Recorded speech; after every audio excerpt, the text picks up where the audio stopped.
At 0603 local time, 12 Ukrainian drones launched from a preparation site in Sumy Oblast. Their objective was the 100th Grau arsenal located near Na, roughly 930 kilometers to the northeast. If successful, it would represent the deepest attack ever carried out against a Russian ammunition storage facility. However, for the operation to succeed, the initial deception had to work perfectly. At 0621, a Russian radar operator stationed in Bryansk Oblast noticed unusual signals appearing on his screen. The radar returns were faint at first, sitting at the far edge of detection range, but they gradually became clearer as they moved eastward. He counted 12 signatures, possibly 13. Each contact displayed a radar cross-section resembling a cruise missile, exactly the sort of detection that immediately commands attention during an early morning shift. He marked the tracks and transmitted the information up the command chain. 3 minutes later, the data appeared on the console of a Buk M2 air defense battery commander positioned about 70 kilometers to the north, a man who was about to spend $4.80 to $8 million worth of missiles to destroy what was ultimately $33,000 worth of plastic and foam. The commander carefully examined the targets displayed on his system. 12 confirmed tracks were moving northeast at 160 kilometers per hour. Their altitude remained steady between 600 and 900 meters, following terrain-hugging flight paths with disciplined spacing between them. The radar signatures appeared substantial, suggesting objects weighing between 400 and 500 kilograms based on return strength. The current distance was 58 kilometers. At their current speed, the targets would enter his 50-kilometer engagement range in roughly 4 minutes. This was the moment the trap quietly closed. His Buk launcher carried 4 ready missiles on its rails. The calculation was simple but brutal. For missiles against 12 incoming contacts, with a reload time of 6 to 8 minutes. At their current speed, the targets would pass over his position in about 4 minutes. He had a single magazine to stop a swarm that outnumbered his available ammunition 3 to 1. And those contacts were not doing anything unusual. They continued flying northeast in a straight line. They might have been cruise missiles. They might have been decoys. They might have represented some new Ukrainian system he had never encountered before. But they were clearly heading deeper into Russian territory. And, in air defense, no one gets promoted for letting potential cruise missiles slip through while asking questions. So he made the same decision any capable commander likely would. At 0627, he authorized the first launch. 2 missiles blasted off the launcher rails, accelerating to 3 times the speed of sound as they climbed toward the predicted intercept point. The fire control radar maintained a lock on the leading contacts, continuously updating guidance as the missiles closed in at nearly 1 kilometer per second. 38 seconds to intercept. 30, 20. At 0628, the first warhead detonated. A bright flash appeared above Bonsk as 12,000 steel fragments shredded an 8.9 kilogram plastic decoy. The radar signature immediately disappeared. The Buk commander recorded the event as a successful interception. What he did not realize was that he had just spent enough money to purchase a luxury apartment, destroying an object that cost less than a bicycle. At 0631, he ordered a second launch. 2 more missiles streaked into the sky. 2 more intercepts followed.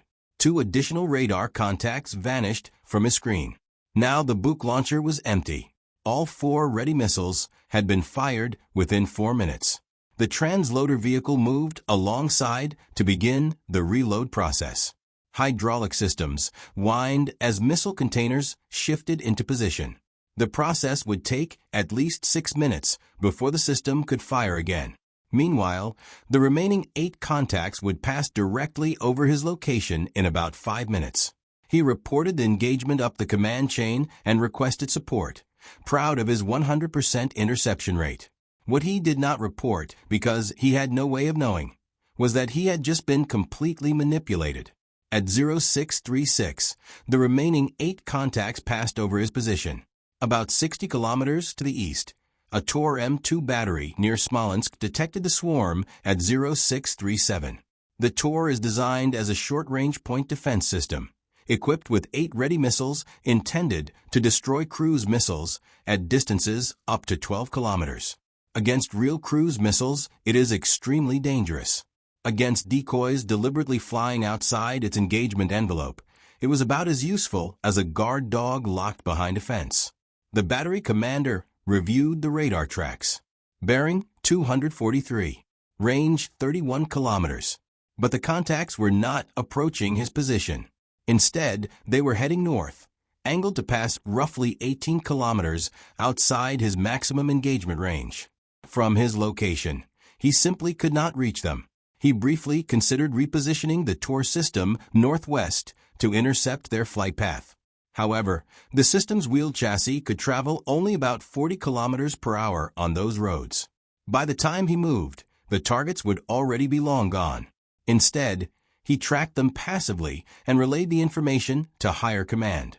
At 0638, an S-300 air defense battery, positioned 120 kilometers east of Smolensk, began tracking the same swarm. The S-300 system is optimized for high-altitude threats, aircraft flying at 60,000 feet or ballistic missiles descending during their terminal phase. Its 48 N-6 missiles can reach targets as far as 150 kilometers away, meaning it technically had the range to engage the contacts. But the radar had been designed for targets flying above ground clutter, not cruise missiles skimming along the Earth at 800 meters. The fire control solution flickered repeatedly across the commander's screen. Lock. Lost. Lock. Degraded. Lock again. He could launch using a partial solution and hope the missile's onboard seeker would acquire the targets during the final stage of intercept. But the hit probability against a low-altitude cruise missile with degraded tracking was perhaps 40%. And each missile cost somewhere between $1.20 and $2 million. That was a very expensive gamble with poor odds. So he reported the situation and requested instructions. At 0639, the boot battery in Bryant's completed its reload cycle. For fresh 9 M317 missiles were mounted and ready to fire. The commander quickly evaluated the geometry. Bearing 067. Range 82 kilometers. Targets moving away. Attempting to intercept at that distance would force the missiles into a stern chase, pushing them to their kinematic limits. Most of their fuel would be spent simply catching up, leaving little energy for final maneuvering. Against a straight-flying target, the probability of a hit was reasonable. Against anything that maneuvered at the last moment, it would drop dramatically. He reported his readiness and waited for orders. The engagement geometry was terrible, and he knew it. But the contacts continued heading northeast, and the decision now rested with someone higher in the command structure. The Regional Coordination Center viewed the entire situation on its integrated display.